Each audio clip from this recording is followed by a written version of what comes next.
कक्ष कलाकार पॉडकास्ट में आपका फिर से स्वागत है। मैं हूँ संचनामा और ये है हमारा ईद स्पेशल एपिसोड। हमारे रेगुलर एपिसोड्स के बीच हम कुछ खास एपिसोड्स लाया करेंगे जिनमें हम कुछ कलाकारों से बात करेंगे और जानेंगे कि वो अपनी कलाकारी को कैसे पेश करते हैं। तो आज क्योंकि ये एक ईद स्पेशल एपिसोड है, तो हम बात करने जा रहे हैं मातूफ खान से, जो कि एक नॉवेलिस्ट हैं और काफ़ी सारे ओपन माइक्स में उन्होंने परफॉर्म भी किया है। उनकी हम जर्नी के बारे में जानेंगे और मैं आपको बताना चाहूँगा कि वो 5 नॉवेल्स लिख चुके हैं। उनकी 6th नॉवेल अब दूर नहीं है। तो मातूफ खान, बहुत बहुत शुक्रिया कि आप हमारे साथ हैं। Once again welcome. Thank you. सबसे पहले आप हमें अपने बारे में बताइए। एक तो संचित, तुम्हारे डेडिकेशन की बहुत दाद देनी पड़ेगी। रात के 12:30 बज रहे हैं एंड आई ज़रूरी। Think doing something like this काफ़ी मतलब 10 साल हो गए होंगे ना। You might be into the written art, 10 साल हो गए होंगे। एब्सोल्युटली, या 10 साल हो गए। To continue it for 10 years and क्योंकि मैं पिछले 10 साल से राइटिंग कर रहा हूँ almost, I think this year I start 10। Without dedication you go nowhere. You need that dedication, right? Correct. So yes, that is what is more important of information about myself. 5 किताबें लिख चुका हूँ, इंशाल्लाह अभी निकल रही है, और 5वीं 6ठी पे भी काम चालू है। But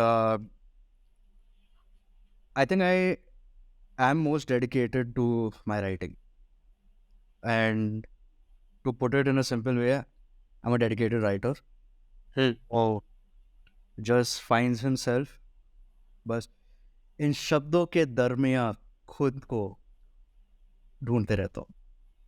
वाह, एकदम सही। एक ही लाइन में सब कह दिया। यस। चलिए, बहुत सुंदर शुरुआत है ये। और ये कुछ तुम्हारा मेरा इंटरेक्शन कुछ नया नहीं है, हम कई बार ये कर चुके हैं। यस। लेकिन इस बार मकसद कुछ अलग है। कक्ष कलाकार एक पॉडकास्ट है जो एस्पायरिंग आर्टिस्ट कलाकारों के लिए है, जहाँ पे वो आके अपनी कविताएं, अपनी कहानियाँ सुना सकते हैं और हम उनको और लोगों तक पहुँचाने की कोशिश करते हैं। तो ये मंच थोड़ा अलग है। इस बार ये आपके या मेरे बारे में नहीं है, ये बहुत सारे ऐसे कलाकारों के बारे में है जो अपनी जगह या अपना वजूद भी कह सकते हैं कि ढूंढ रहे हैं। तो सबसे पहले तो आज हम शुरुआत करते हैं कि आप कुछ हमें सुनाने वाले हैं, तो हम उसके इंतज़ार में हैं। तो सबसे पहले वो शुरू करते हैं। एक सबसे बड़ी खामी मुझ में है कि मुझे चीज़ें याद नहीं रहती। वो बेटम जब भी कुछ नरेट करता हूँ, और I spend time writing a particular piece, और मुझे उस पीस को जस्टिस करना है। अगर बीच में शब्द भूल जाओ तो फिर वो कंटिन्यूटी लॉस हो जाती है, तो मुझे अच्छा नहीं लगता है वो। मतलब just if you don't do justice to something that you have written, वो थोड़ा कतराता है, मतलब जस्ट खटकता है, is I think the properly the perfect word. So I am going to be referring to this thing वो, या और ये चीज़ ब्रीफ देता हूँ। रात के 4:30 बजे थे परसों रात को। संचित से बात हुई थी। संचित ने बोला कि मातूफ, कक्ष कलाकार के लिए का पॉडकास्ट है, उसमें आपको हिंदी में नरेट करना है, which is we'll get to the later half of it. Like चलो करते हैं। Ordinarily मैं बस लैपटॉप खोलता हूँ and words just keep pouring in. It's like my brain functions on autopilot और सब कुछ डिफॉल्ट ट्रेनिंग हो चुकी है लिखने के लिए कि बस सोचा है और लिखने तो अब अपने आप सब चलने लगता है। लैपटॉप ऑन करो, कॉफ़ी बनाओ, लाइट्स थोड़ी डिम रहेंगी कमरे में, बैकग्राउंड में गाना चलेगा लो वॉल्यूम पे, और लैपटॉप पे ब्लैंक पेज है, 20 मिनट में 1000 वर्ड लिख लेता हूँ और मुझे मालूम नहीं है कैसे। So if somebody asks me how do you write, I don't know how I write, but why I write is because वो ज़िंदगी से थोड़ा साइनोनिमस चलता है वो आजकल। तो रात के 4:30 बज रहे थे, बाहर बालकनी में खड़ा था और सहरी कर लिया था, थोड़ी जल्दी हो गई थी सहरी। फ़ोन खोला, वॉइस रिकॉर्डर ऑन किया, उसमें नरेट करना चालू किया, 10 मिनट बस नरेट करते गया। And to write this piece I just needed the first minute of narration, बाकी सब कुछ वॉज जस्ट लाइक, सब जितने भी जज्बात है सब आपके सामने पेश करना चाहूँगा। बिल्कुल। घर की याद आ रही है। घर, वो एहसास जो माँ और पापा महसूस करवाते हैं। ईद आ रही है और मुझे घर की याद आ रही है। इट वॉज 2019 जब मैंने लास्ट माँ और पापा के साथ, दोनों के साथ एक साथ ईद मनाई थी। मुझे याद है कि मैं ईद के एक रात पहले सोया नहीं था। ऐसा समझ लो कि रमज़ान के महीने में रात भर ना सोने की आदत सी बन जाती है मेरी।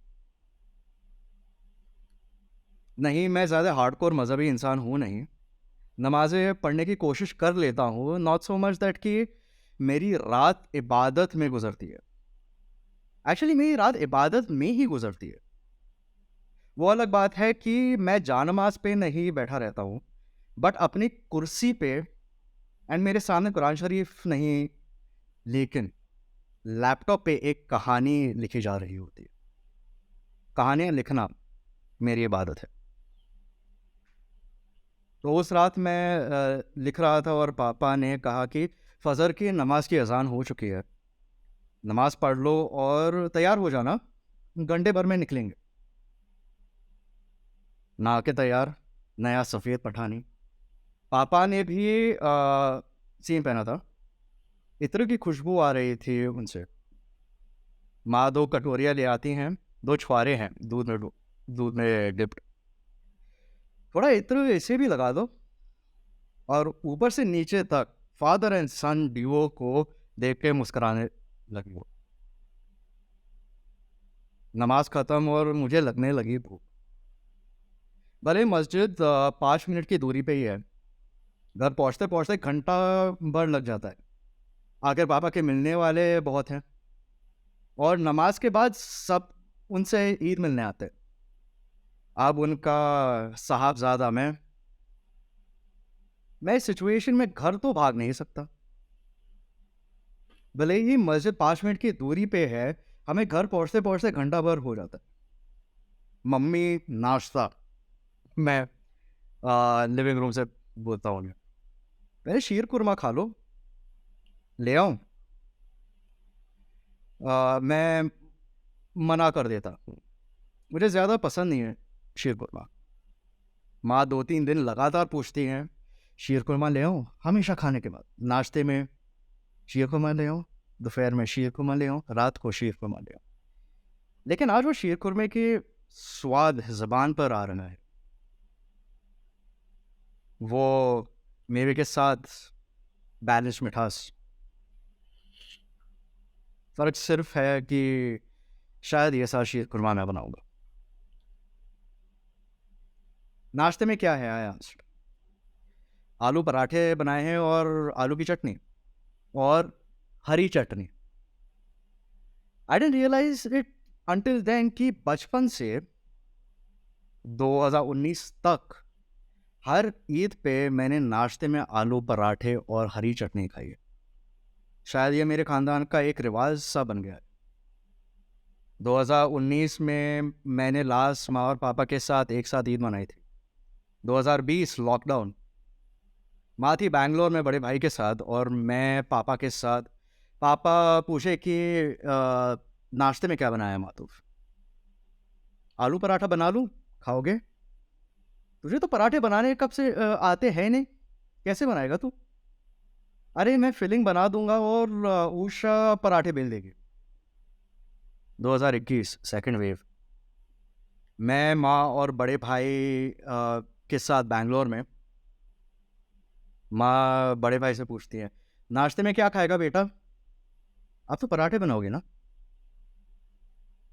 2022 नमाज के बाद तू घर आएगा ना? माँ का फ़ोन आया था। नहीं, मैं दोपहर में ही आऊँगा खाने पे। बेटा मैं आलू पराठे बनाऊंगी। 2023 ये रमज़ान थोड़ा डिफरेंट रहा है बाकी सबसे। ये पहला रमज़ान था जिसमें मैं अपनी फैमिली के साथ नहीं था, लेकिन खुदा इंसान की नीयत देख के उसको नवाजता है। भले मैं घर नहीं था, एक या दो ही इफ्तार ऐसे गुजरे होंगे जिनमें मैंने लोगों के साथ रोज़ा नहीं खोला होगा। एक भी सहरी ऐसी नहीं गुजरी जिसमें मुझे भूखे पेट रोज़ा रखना पड़ा। माँ और पापा बहुत टेंशन में थे कि मैं कैसे मैनेज करूँगा सब कुछ, काम, लिखना, जिम जाना, तरावी की नमाज़ पढ़ना, खाने का कैसे होगा तेरा बेटा। You see, I'm grateful because the people who know that I was alone, they helped me without me asking for any help. I'm grateful I could give to my community and share iftar in a manner that I couldn't before. क्योंकि पापा बचपन से उन्हें देखते आए हो कि सबके साथ इफ्तार शेयर करते हैं, बंदोबस्त करते हैं।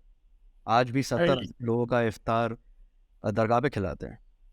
पर 31 साल की उम्र पे first time in my life I could give back because I have been given enough. I think मेरे मज़हब का वही फाउंडेशनल पोर है। There wasn't a single meal that I skipped or a night that I went to bed hungry or thirsty. In fact, मैंने सबके साथ, हम जिन लोगों जो भी मेरे आजू बाजू था, उन सब के साथ इफ्तार शेयर करने की कोशिश की। खुदा इंसान की नीयत देख के उसको नवाजता है। और ये रमज़ान थोड़ा अलग था क्योंकि जो सिर्फ पापा करते आए हैं, मैंने अपने छोटी कैपेसिटी में वही किया जो आज तक माँ करती आई हैं, आज मैं वो कर पाया। कभी कभी लगता है कि parents continue to live young through their kids. एक उम्र के बाद वो हमारे थ्रू ही जीते हैं ना। ईद है और मुझे घर की याद आ रही है, लेकिन वो घर माँ और पापा को अपने अंदर लेकर बढ़ता हूँ। और रही बात शीर कुरमा और आलू पराठे की,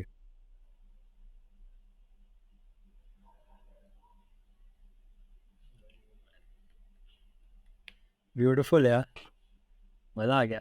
Half of the times I thought that I'm going to get nashta. You know, I'm It a seems brownies. real. I'm a brownies. So yeah. It is very real यार. I thought I was, मुझे लगा मैं पहुंच गया हूँ वहाँ पे, नाश्ते की टेबल पे जहाँ आंटी पूछ रही है शीर कुरमा ले आओ। Yeah. बहुत बहुत सुंदर यार, बहुत अच्छा था। और and thank you so much. मेरा सबसे ज़्यादा स्ट्रॉन्ग पॉइंट है नहीं, हाँ, हिंदी में लिखना मेरा सबसे ज़्यादा स्ट्रॉन्ग पॉइंट है नहीं। मैं आई उसके बावजूद उसके बावजूद ये बहुत ही अच्छा था। हिंदी भी बहुत उत्तम थी। आई मीन, आई थिंक मेरे ख्याल से नेचुरल होना ज़रूरी है, चाहे वो हिंदी हो या इंग्लिश। तो दिल से आया तो एकदम नेचुरल था, हिंदी हो या English. Yes, I think, I mean,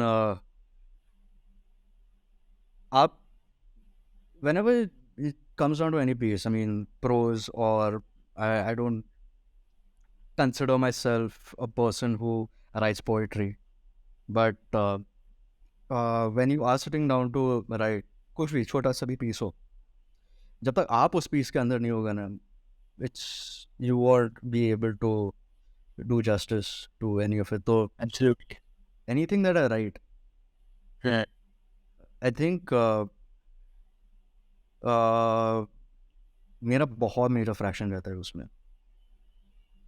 it's not like कि एक पर्टिकुलर एक्सपीरियंस उठा के यहाँ पे डाल दिया। हाँ, एक एक्सपीरियंस के बारे में लिख रहा हूँ, पर वो एक्सपीरियंस जो शेयर कर रहा हूँ उसके बैकग्राउंड में इतनी सारी चीज़ें बनाई हैं उस एक्सपीरियंस को like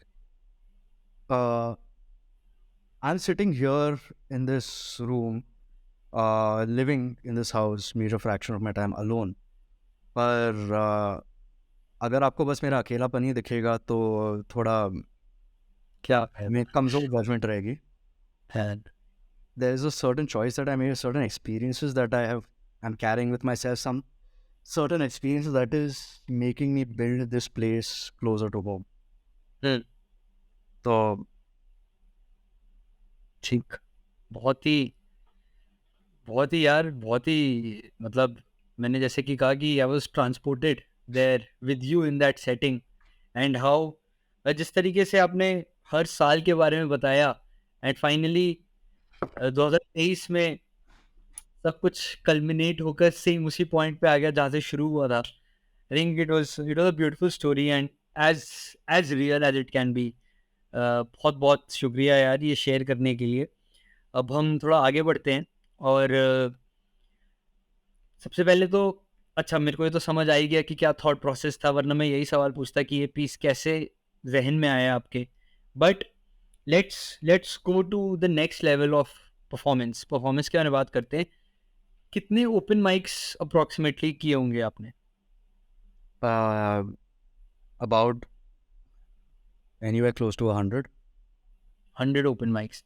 तो 1 से लेके 100 तक का ओपन माइक का आपका जो सफ़र रहा है ओपन माइक परफॉर्मेंसेस का, वो कैसा रहा है? क्या चेंज हुआ था फर्स्ट से लेके 100 के बीच में? आई थिंक पहला ओपन माइक मैंने अटेंड किया था 2016 में, और तभी वो कॉन्सेप्ट मुझे मालूम नहीं था ओपन माइक का कि क्या क्या करते हैं लोग यहाँ पे, क्या करते हैं ये लोग राइटर्स की गैदरिंग में. क्योंकि यू नो जब से राइटर बनने का सोचा तब से अकेला ही सब कुछ किया. I haven't interacted with much artists till now. Also, whenever I interact with a lot of artists, it is different. Well, limited है. और आप जब भी ओपन माइक पे जा रहे हो, the first open mic that I attended, I remember there were about 35 people. और सबसे फनी बात ये थी, वो लोग मुझे जानते थे, because apparently most of the people were following my works at that time. And वो एक नाम दे दिया गया था मुझे जो मुझे सुनना अच्छा नहीं लगता था. लोग मुझे इंडियन बुकाउस्की बुलाते थे. ओके. एंड लाइक मातूफ खान बुला दो, थोड़ा अच्छा लगेगा. इमसन डायरी वो बुला दो, अच्छा लगेगा. फिर कई महीने तक, I mean 5-6 months I was going for these open mics quite regularly, up until I realized that कि ये मेरे goals अलग है. Like most of the people who started got onto the entire poetry wave that had happened 2015, 16, 17. Cut to 2021 when 2016-17 में मैंने छोड़ दिया था open mics जाना. 4 साल बाद I started open mics again. And एक और fellow writer है गौरव, I keep on mentioning his name. तो मैं I need to mention this. मैं open mic पे था एक, and I think मेरा slot नंबर 5 या 6 पे था. और गौरव होस्ट कर रहा, नहीं I think गौरव फर्स्ट गया था. तो गौरव ने उसका एक पीस है, बहुत one of my favorite piece called प्रतिभान, which is about the people who are successful or people who are influential in the field of whichever field that they are in. But this was more about the people in the open mic circuit. So प्रतिभाशाली, I think, I'm not very sure. Really? उसने वो narrate किया था, उसने एक back story बोली थी about how he went to this one particular place and the person who was organizing the thing told him that कि आप पहले जो सब people who are known, we are going to give them on the mic first, and आपको अगर time रहेगा तो आपको मिलेगा. तो फिर that really pinched Gaurav, and he wrote a piece on it. फिर उसके बाद मेरी बात, and he narrated this incident.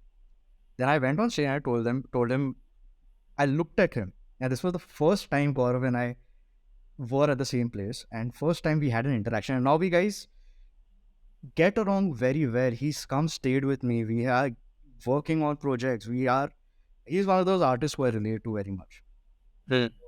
उस दिन मैंने गौरव को देख के उसको एक ही चीज़ बोली थी। 2016 में मैंने ओपन माइक जर्नी चालू की थी, और जिन लोगों के साथ चालू किए थे उन लोग के आज मिलियन व्यूज़ है, और मेरी आज इंशाल्लाह that time my second novel was going to come out. इंशाल्लाह 1 महीने में दूसरी किताब निकलने वाली है, और मेरे पब्लिशर के पास 3 और ड्राफ्ट रेडी रखे हुए हैं। उन लोग की जर्नी अलग थी, मेरी जर्नी अलग। समझ गया। क्योंकि I knew what I was getting into, and my goal was not to be a performer. कि practice करो तो I mean talent is just a layman word people use. कि practice, it's a skill that you have to practice again and again and again and again. अगर stage पे जा रहे हो 5 minute का नरेशन है, you practice that piece 100 times. I guarantee you, you narrate it, it is going to be explosive. Me, this is where I am the master. अगर यहाँ की मास्टरी छोड़ के मैं कहीं और देखूंगा तो एक्सपीरियंस अच्छा है, know where exactly you are, and तो बेसिकली 100 ओपन माइक लगे समझने के लिए कि गोल अलग है, लेकिन ये भी ज़रूरी था। अगर ये शायद नहीं होता तो गोल नहीं समझ आते। ऐसे तो मेरे अगले सवाल का जवाब भी मिल ही गया मेरे को कि ओपन माइक्स कोई कैसे बेहतर कर सकता है। Obviously the answer you have given is कि practice.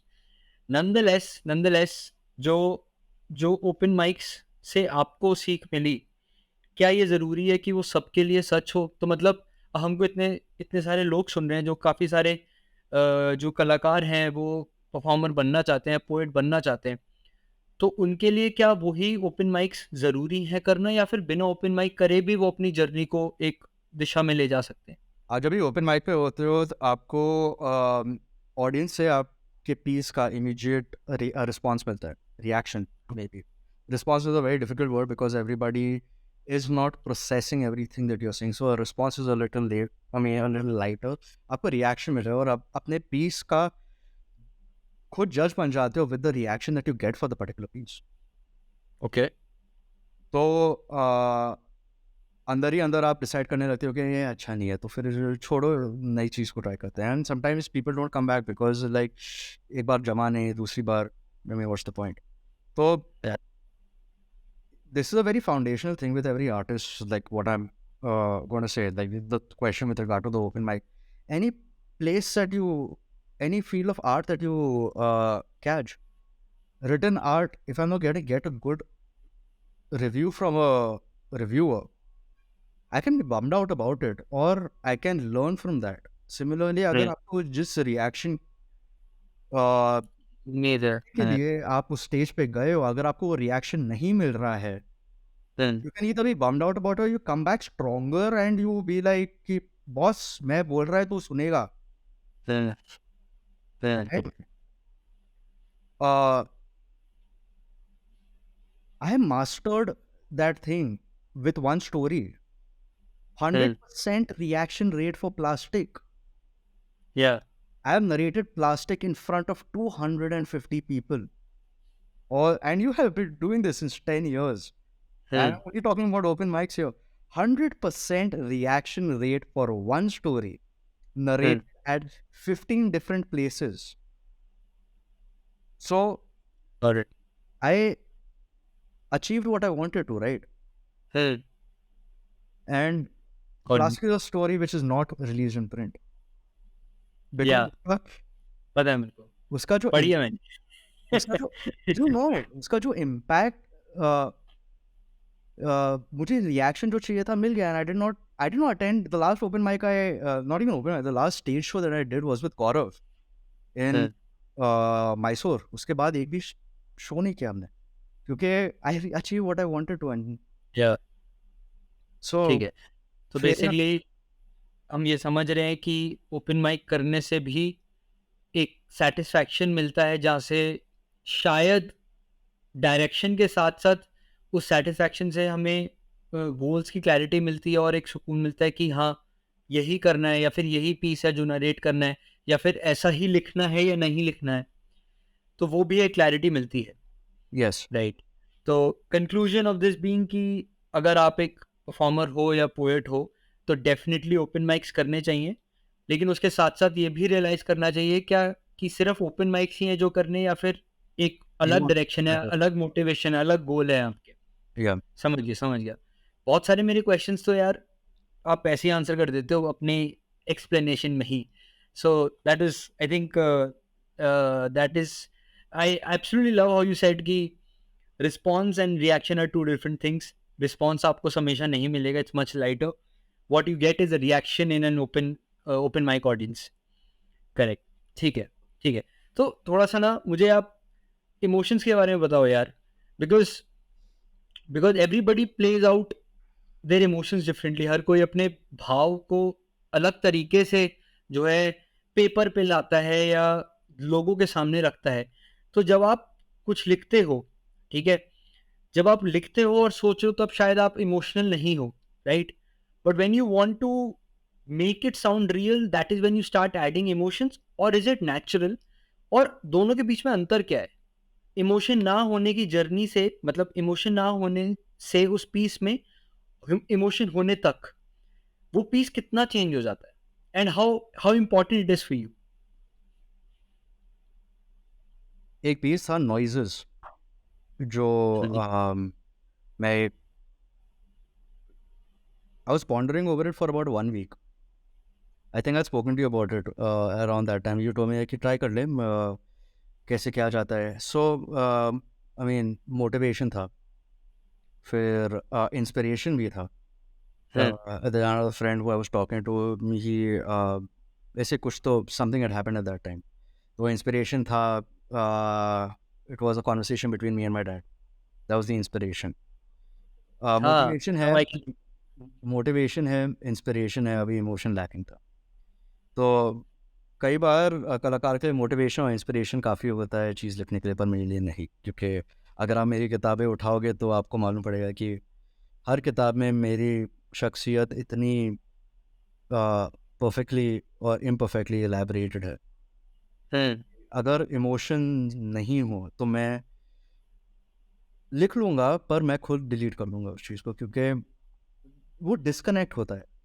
And that is what was, I wrote the piece motivated and inspired, and emotion nahi the, so something happened, triggered.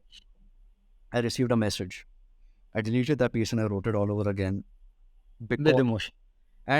because I something triggered inside me, and और तभी मुझे I I was feeling a need to express myself, and paper से better जगह कोई है नहीं express करने के लिए मेरे. हम्म, And I guess that's the reason why I keep writing books faster than most people can actually think of an idea. Correct, So समझ गया। मैंने delete कर दिया, and I wrote that piece within 20 minutes. Not the best reaction that I received for it, हाँ, पर मेरे लिए that was a complete piece, क्योंकि the journey to the particular piece was what made it what it was. तो आपके पास motivation होता है, inspiration होता है, कभी कभी इमोशंस नहीं होते, कभी इमोशंस होते हैं, मोटिवेशन होता है, पर वो जो कोर इंस्पिरेशन होना चाहिए टू वो नहीं होता। Direct the theme of the particular piece, कभी वो नहीं होता है, क्योंकि सब कुछ हे वायर जा रहा है. I mean it needs to go in a particular direction, right? And like catch this piece also. Motivation was okay, ठीक है, ईद है. Inspiration was I was missing my parents. I wanted to write about my parents in some way or another, in a manner that I haven't written about. और मेरा emotion शीर खुरमा और आलू के पराठों में जुड़ा था. लवली यार, तो absolutely. so I mean it doesn't need to be emotions. You are वो टोटम्स होते हैं कुछ, like for instance this is a totem that contains a cup of coffee, and with the cup of coffee I associate 4 hours of work or a whole lot of different things which keep me busy and stuff. अभी आलू पराठा मेरे लिए totem था कि आलू पराठे के ज़रिए मैं इतनी सारी चीज़ें एसोसिएट करता हूँ। मैं अपने 31 साल एसोसिएट करता हूँ, और ईद का मौका है तो फिर it is, and through that aloo paratha I can just express how I miss my parents. Correct correct correct correct. तो यार चलो ठीक है यार, यू हैव रिटन 5 नॉवेल्स, ठीक है, आपने 5 किताबें लिख दी हैं, छठी लिख रहे हो, ना जाने कितनी स्टोरीज लिखी हैं। तो आपकी समझ इंस्पिरेशन, मोटिवेशन और इमोशन को लेके अलग है, लेकिन जिन लोगों को शायद इसकी क्लैरिटी नहीं है, उतनी समझ नहीं है, तो वो ऐसा क्या करें कि वो भी अपनी इंस्पिरेशन, मोटिवेशन और इमोशन को एक साथ लाकर वो परफेक्ट पीस, मतलब मैं समझता हूँ कोई भी चीज़ परफेक्ट नहीं होती, पर उनके खुद के लिए वो परफेक्ट परफेक्ट पीस लिख सकें, वो क्या कर सकते हैं? Why is it that you want to write it? How are you going to write it? And what is going to become of it? Why is it that you want to write it? Like, inspiration क्या है आपकी इसमें? और how are you going to write it? How motive? क्या क्या चीज़ें आपको लिखने में हेल्प करने वाली है इस चीज़ को, this particular piece? And what is going to become of it? How are you? What this is going to make you feel at the end of it? So there are a lot of questions you can ask yourself.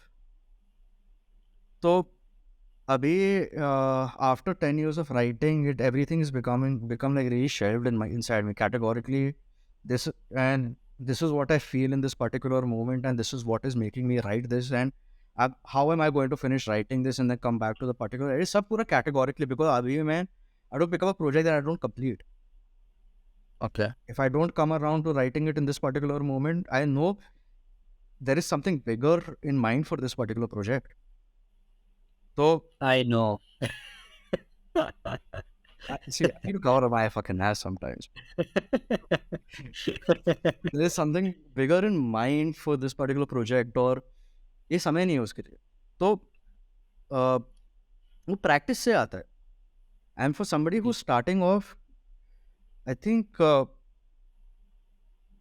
ask yourself questions, क्योंकि उसके जवाब कोई और नहीं देने वाले, आप खुद, आपके अंदर ही खुद ये जवाब दें हैं. आप क्या बोलना चाह रहे हैं, आप क्या फील करना चाह रहे हैं, आप किसी और के लिए नहीं, आप अपने आप को क्या बोलना चाह रहे हैं इस पीस के थ्रू.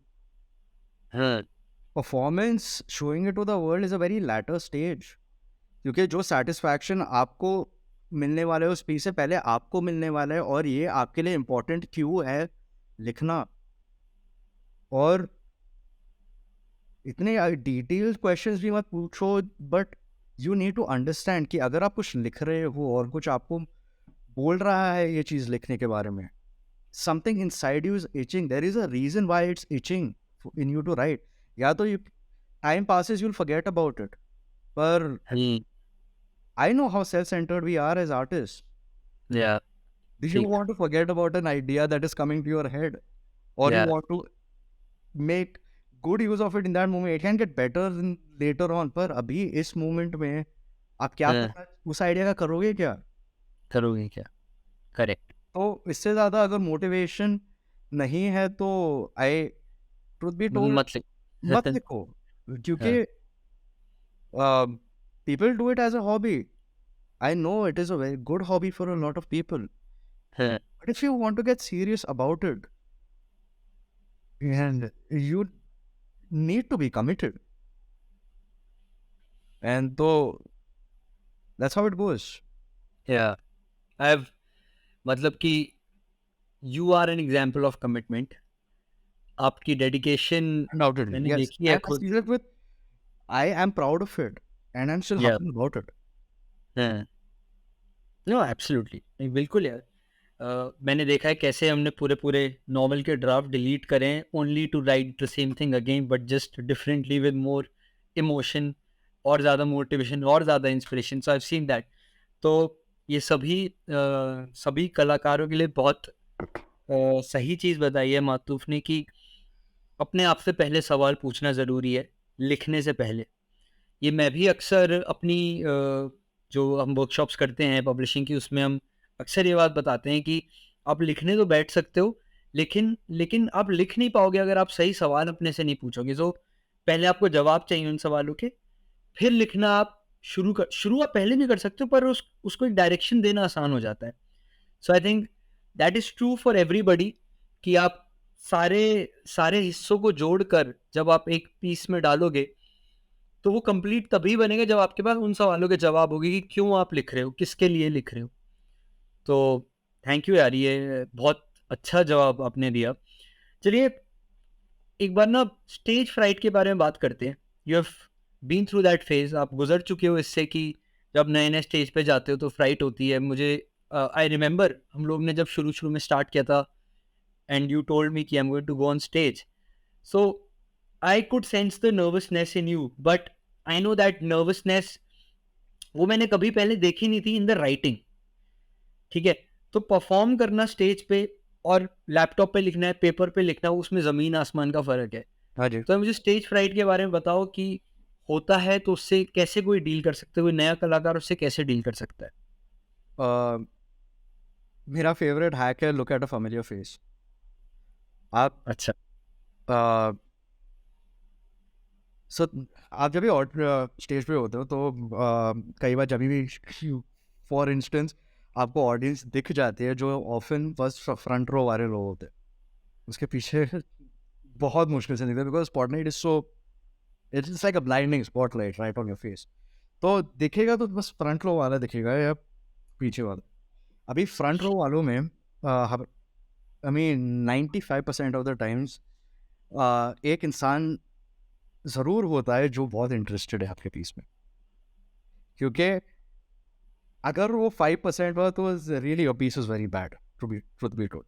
पर 95% of the time front row में एक ऐसा इंसान होता है जो हमेशा इंटरेस्टेड रहता है पीस में, एंड अच्छा। That's the reason why they are sitting on the front row, because either they are going to be speaking next or they just are really there for a good night of storytelling or of an open mic.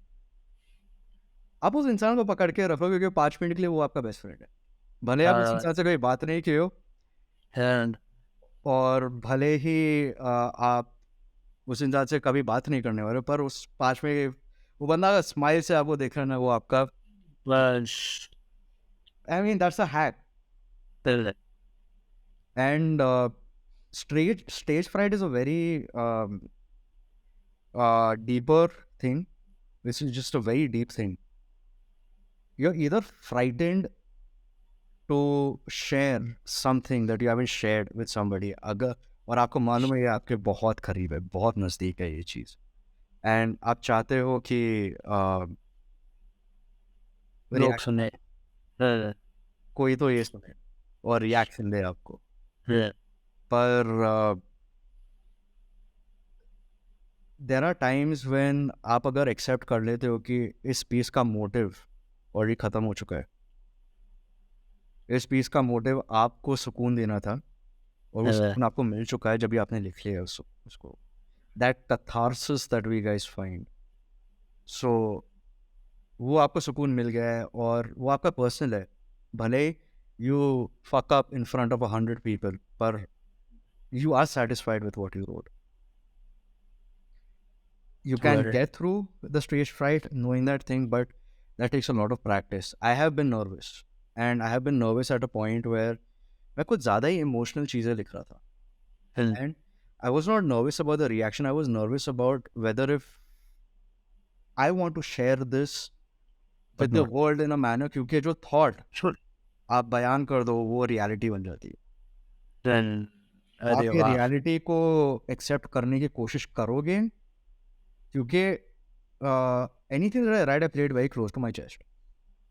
So when I'm playing it close to my chest, do I have the capacity in me to accept this thing? क्योंकि paper पे लिख लिया, हाँ ठीक है, मैं खुद से डिनाई कर सकता हूँ कि ओके फ्लो ऑफ थॉट में डाल दी, लिख लिया है मैंने, फिक्शन है ये चीज़, पर अगर मैं इस चीज़ को संचित के सामने बोल रहा हूँ, ये रियलिटी बन रही है, क्योंकि ये मैं भले ही संचित के लिए पीस ऑफ फिक्शन हो, मुझे मालूम है इस चीज़ के बारे में क्या सच है, मैं इस चीज़ को एक्सेप्ट कर पाऊंगा या नहीं, क्योंकि those were the conflicts that used to run inside मी।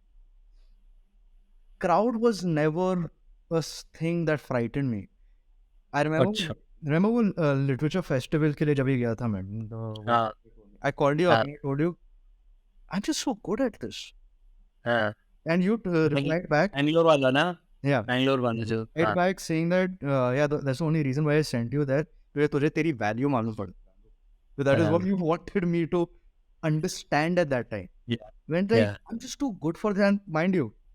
हाँ 20 minutes sitting in the sun during the literature festival, asking questions, questions being asked to me, answering them in the perfect manner, not giving too much, not giving too less, हाँ in front of a mediator or moderator who was pretty much into mature 40s, हाँ tackling through the entire thing, 25 minutes, me being the only person who was the panelist at that time. हाँ Uh, Not an ounce of stage fright because I knew where I was. And I'm the king over here. मैं जो बोलूँगा लोग सुनेंगे क्योंकि मैं authoritatively चीज़ें बोल रहा हूँ. Put me on stage right now in हाँ front of 20 people who've got over 10 million views. I'm हाँ going to nail that bloody stage because I know me and I don't need a stage to prove my worth. got it So awesome that is how it goes because uh, I became a novelist for a reason. I stuck to being a novelist. I attempted something, became great at it in my own हाँ sense of it, not in a sense of another, but I accomplished what I needed to, came back to doing what I do best. अभी अगर आप एक साल लिख रहे हो, ये कॉन्फिडेंस नहीं मिलने वाला है. You need to grind. You need to slog your ass. You need to get beaten down. मेरे यहाँ पे there's this one quote. I don't write quotes on things. I have this one quote which I can have written away, which I look at every day. Life didn't throw punches at me. I tried hitting it with my best jabs, and it kept coming back at me with an iron rod. I've been beaten down, but I healed, and I got back the fuck up. If you're not willing to do that, boss, कहानियाँ लिखना सब लोग कर लेते हैं, कहानियाँ सुनाते भी हैं, बड़े आप चाय पटरी पे सिगरेट फूक रहे हो, चाय पी रहे हो, मजाक बना रहे, कोई कहानी सुना देगा, एनेक्डोट बता देगा आपकी मेमोरी से, वो भी एक कहानी होती है. पर लिखना है, आपको 1000 बार गिरना पड़ेगा, और भले ही आप 1000 बार गिरोगे, you need to get back up. you can't give up and ठीक है, अगर आपकी worth is a million copies sold, that is your worth. But if your worth is you going back to sleep every night peacefully, waking up after 8 hours, knowing that you're satisfied with what you wrote last night and you're going to be satisfied with what I'm going to write tonight, I started just noting my worth in the latter, because जो previous है उसके लिए teams होते हैं वो achieve करने के लिए, और ये जो latter है मैं single handedly achieve करता हूँ. okay that's lot of motivation for all कलाकार listeners man बहुत बड़ी बड़ी बातें आसानी से बोल दी. मैं उम्मीद करता हूँ कि यार लोग समझेंगे भी और पूरी जो सीख रहे हैं वो अपना मतलब यूज़ भी करेंगे उस नॉलेज को. फाइनली ना मैं बस एक छोटी सी चीज़ पूछना चाहता हूँ. As we have already established you are a novel person right. आप किताबें लिख रहे हो, नॉवेल्स लिख रहे हो, you are not writing poems necessarily right. कविता नहीं लिखते आप राइट. इनफैक्ट शॉर्ट स्टोरीज जिसे हम कहते हैं वो भी कम ही हैं, पर हम कह सकते हैं कि वॉट एवर यूर परफॉर्मिंग, ठीक है, वो एक प्रोज का हिस्सा बन सकता है. ठीक है, तो जो जो ये राइटिंग में आपकी लिखावट में जो उतार चढ़ाव है और जो तालमेल है वो कैसे बैठता है? How do you differentiate between what you're thinking and what you're writing and where you are taking it, और डज इट, या फिर वो सब कुछ एक जैसा ही है आपके लिए? हर कहानी दूसरी कहानी से इम्पोर्टेंट है. मैंने सियरी इम्पॉर्टेंट थी तब के लिए, फिर उसके बाद untamed I, untamed was as important as it was, फिर उसके बाद letters to K I, letters to K was ना तो भले ही छोटी हो, वो चीज़ अलग थी। फिर एम्बर, और अभी ये जो किताबें हैं, जाकिर खान और इरफान खान का एक कॉन्वर्सेशन था, and I think Zakir Khan ने इरफान खान से इश्क के बारे में पूछा, एंड इरफान खान ने तभी कुछ बोला, जाकिर खान ने रिप्लाई किया कि हर इश्क उस समय के लिए इम्पोर्टेंट था, उसका इम्पोर्टेंस तब के लिए सही था। एंड जब ये कहानियाँ लिखते हो आप, वो आशिकी से कम नहीं है, ट्रुथ बी टोल्ड। क्योंकि अगर उस कहानी से आप आशिक की तरह प्यार नहीं करोगे, अगर चलो अगर रोमांस से हटना है, अगर उस कहानी से आप बच्चे की तरह प्यार नहीं करोगे कि इसको इस तरीके से बनाना है ताकि दुनिया को संभाल सके ये, तो आप उस कहानी को जस्टिस नहीं कर सकते हो अपने लिए। लोगों को लगे कंप्लीट कहानी, पर जब ये कहानी ख़त्म, आपको आगे बढ़ना है जिंदगी में। When I'm writing a story, I'm in that story, and I'm whatever the Richter scale, the graph that goes on in whichever manner it is limited to that story. I don't continue it to the next. The other story, that graph changes. Sometimes it goes flat and then boom. Sometimes it's just up and down and then it just goes flat. So it completely depends on how I am feeling at that time, how life के कौन से phase में हो, and क्या information gather कर रहा हूँ, क्या experiences के बारे में लिखना है। अभी अगर मुझे किसी murder के बारे में लिखना है, I want to write a gruesome murder, I'm not going to write about my character going to Disneyland and going on a roller coaster, coming back home and going to sleep. अगर murder intention है, मैं उस character को Disneyland पहुंचाऊंगा, उसके साथ murder कैसे होता है वो build up, तो आप के अंदर जो सब चीज़ें ऊपर नीचे होते हैं, आपको कहानी के अंदर एक्सप्रेस करने की कोशिश करते हो। I say that I am not a poet, ताकि आप को मैं अपने आप को इनपर्सीव नहीं करता हूँ, ताकि आप मेरे बारे में पोएट का परसेप्शन नहीं बनाओ। करो। पर मैं जो ज़िंदगी जीता हूँ पोएट्री से कम नहीं। क्या बात है। ये अपने आप में एक पोएम है।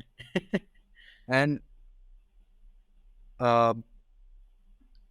I live a very simple life, पर वो सिंपल लाइफ में ऐसे ब्यूटिफुल मोमेंट्स हैं, and some of the most beautiful things I found are in the most simple moments. और मैं वो simple moments के बारे में लिखता हूँ, and भले rhythmic नहीं है, there's not a particular rhythm that you're catching, it is still poetic in a way in my head, पर वो एक कहानी के थ्रू बताता हूँ मैं। वो होता है ना, it is like music to my ears. It might not be music, but it is still music to my ears. Poetry is about what it makes you feel. Yeah. अगर आपको लग रहा है कि आप पोएट हो और आप कविता लिख रहे हो, ठीक है आप पोएट हो। अगर आपको लग रहा है आप नॉवलिस्ट हो, कहानियाँ लिख रहे हो, ठीक है आप नॉवलिस्ट हो, कहानी हो। At the end of it जो मेन चीज़ है, आप अपने आप को एक्सप्रेस कर रहे हो और खुद को मेरी तरह ढूंढ रहे हो ना। बिल्कुल ठीक है यार। आई थिंक यार पता है मतूफ, हम जब भी बात करते हैं ना, it is sometimes you asking me questions या फिर मैं सवाल पूछ रहा हूँ। यानी हर कॉन्वर्जेशन के एंड में मुझे ये लगता है कि यार हम और 2 साल बड़े हो गए। Yeah. Because I'm not trying to say कि यार it's not just about maturity or experience, it's about how we see things differently each time, right? So if you had, अगर 2 साल पहले कोई कॉन्वर्जेशन की थी, उसमें कुछ ऐसी बात बोली थी जो बहुत गहरी थी, तो आज ऐसा लगता है कि यार वो बात तो गहरी थी नहीं उतनी जितनी ये गहरी है। Yeah. समझ आ रहा है? हाँ. तो आई थिंक इवन मतलब हमने बहुत अब्रप्टली प्लान किया ये वाला पॉडकास्ट, पर आई थिंक अब मुझे लग रहा है कि ये बहुत ज़रूरी था। ये बहुत ज़रूरी था और ये बहुत ही खूबसूरत शुरुआत है कक्ष कलाकार में ये वाले एपिसोड्स की, जो हमारे डिटेल्ड एपिसोड्स होने वाले हैं। एवरी वंस अ वाइल हम लोग कुछ एक ऐसा एपिसोड करना चाहते हैं जो कलाकारों के लिए बहुत ज़रूरी हो, जिनसे उनको सीख मिले और वो समझ सके कि वो जिस जर्नी पे जा रहे हैं वो कैसी हो सकती है या फिर उन्हें उसे कैसे बनाना चाहिए। Right. तो उसके लिए थैंक यू सो मच यार। कुछ final any kind of final words you want to say to Okay. our kalakars? There was this one thing that I was working on, कि आप भले अग्री नहीं करो, और अगर आप राइटर बन रहे हो, यू कैरिंग अ टॉर्च जो possibly, I mean, it's been lit a couple of centuries ago, और वो टॉर्च एक्सक्लूसिव आपके पास नहीं हुआ, वो टॉर्च हर इंसान के पास है, एंड राइटर के पास, हाँ, something which is been established centuries ago. हाँ, Like before there was the entire Gothic era, or in 1800s, before 1700. I mean, like, what, you know, if you take like all our religious books, I since it's the occasion of Eid. So in the month of Ramadan, the Quran Sharif was written, हाँ, and our Prophet, he wrote the Quran Sharif during the month of Ramadan.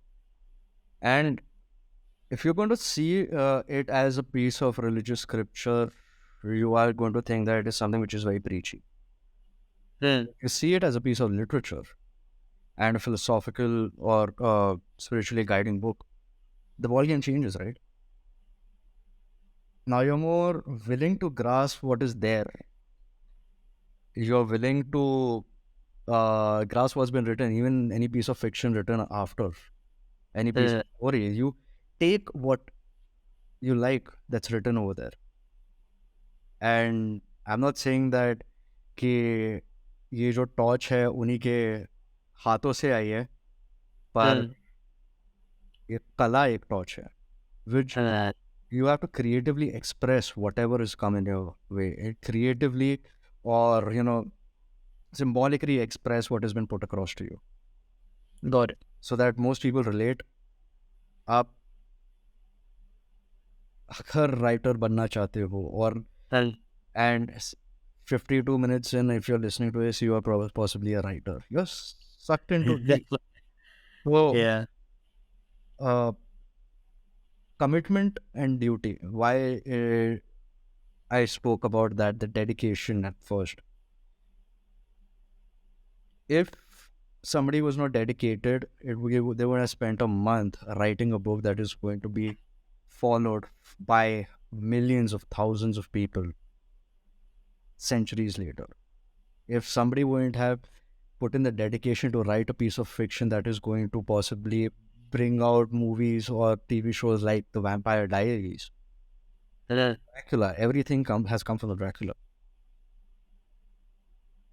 So if somebody was not dedicated to see from word 1 till possibly word count number 4 on a minimum 40,000, because that's what counts as a novel, and poetry has got a very fragile or flexible format. By novelist बनने में तो 40,000 कहीं ना कहीं से पैदा करो.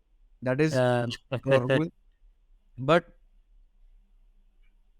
you are carrying that torch and you need to do justice to it.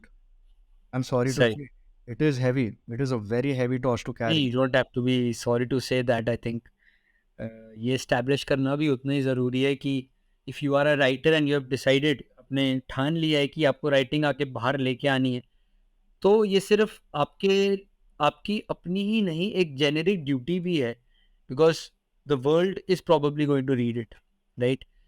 ठीक है यार, बहुत बहुत धन्यवाद मातूफ भाई, आपने इतनी बढ़िया बढ़िया बातें बताई, और मेरे को पूरा यकीन है कि इससे बहुत सारे कलाकारों को बहुत बहुत मदद मिलेगी।